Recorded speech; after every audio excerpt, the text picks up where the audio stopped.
ഇത്രയധികം വർഷങ്ങളായിട്ട് സാർ ഇങ്ങനെ ഒരു മേഖലയിൽ നിൽക്കുകയാണ്. അതും കോടിക്കണക്കിന് രൂപയുടെ ബിസിനസ്സും കാര്യങ്ങളും എല്ലാം വേണ്ടെന്ന് വെച്ചിട്ടാണ് സാർ ഇങ്ങനൊരു സേവന രംഗത്തേക്ക് ഇറങ്ങുന്നത്.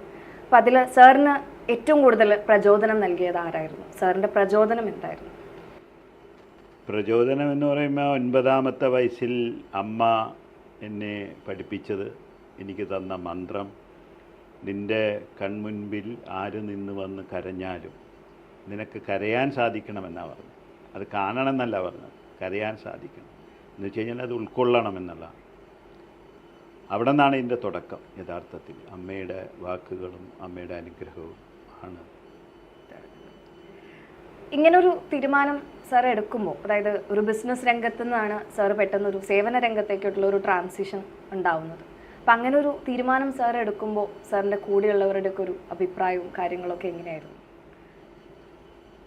ഇത് 52ാമത്തെ വയസ്സിലാണെന്ന് തോന്നുന്നു. ഒരു ഉൾവിളിയാണ് അത്. ഞാൻ പറയും എൻ്റെ ഗുരുനാഥനും ഈശ്വരനും ഒക്കെ ആയ സത്യസായി ബാബയുടെ ഇതായിട്ടുള്ള ഒരു ഉൾവിളിയായിരിക്കണം. ഇങ്ങനെ വന്നു, ഫുൾ ടൈമായിട്ട് പ്രവർത്തിക്കണം, ഫുൾ ടൈമായിട്ട് ഇതിനു വേണ്ടി സമയം ചെലവഴിക്കണം എന്നുള്ള ഒരു ആഗ്രഹവും ഒരു പ്രചോദനവും ഉള്ളിൽ നിന്ന് വരികയാണ്. പിന്നെ എനിക്ക് ആദ്യമായിട്ട് സംസാരിക്കേണ്ടത് എൻ്റെ ഭാര്യ മക്കളുടെ അടുക്കലാണല്ലോ. എന്ന് വെച്ച് കഴിഞ്ഞാൽ നമ്മളെ ആശ്രയിച്ചാണല്ലോ അവർ ജീവിക്കുന്നത്. അപ്പോൾ ഭാര്യയുടെ അടുക്ക അത് ചോദിച്ചപ്പോൾ അവർ എന്നേക്കാളിലും ഉത്സാഹമായിട്ട് പറഞ്ഞു, അയ്യോ അങ്ങനെ തന്നെ വേണം, ഫുൾ ടൈം വേണം ചേട്ടാ എന്ന് പറഞ്ഞത്.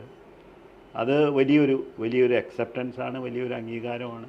പിന്നെ മക്കളെല്ലാം ഏകദേശം പഠിത്തം കഴിഞ്ഞു, ഏകദേശം വലിയ കുഴപ്പമില്ലാതിരിക്കുന്നു. പിന്നെ അല്ലാതെ ആണെങ്കിലും ഇനി മറ്റൊരു രീതിയിൽ ചിന്തിച്ചാൽ എൻ്റെ ഭാര്യ രാജാരവിവർമ്മയുടെ കൊച്ചുമോളാണ്, ലിമാനൂർ കൊട്ടാരത്തിൽ നിന്നാണ്.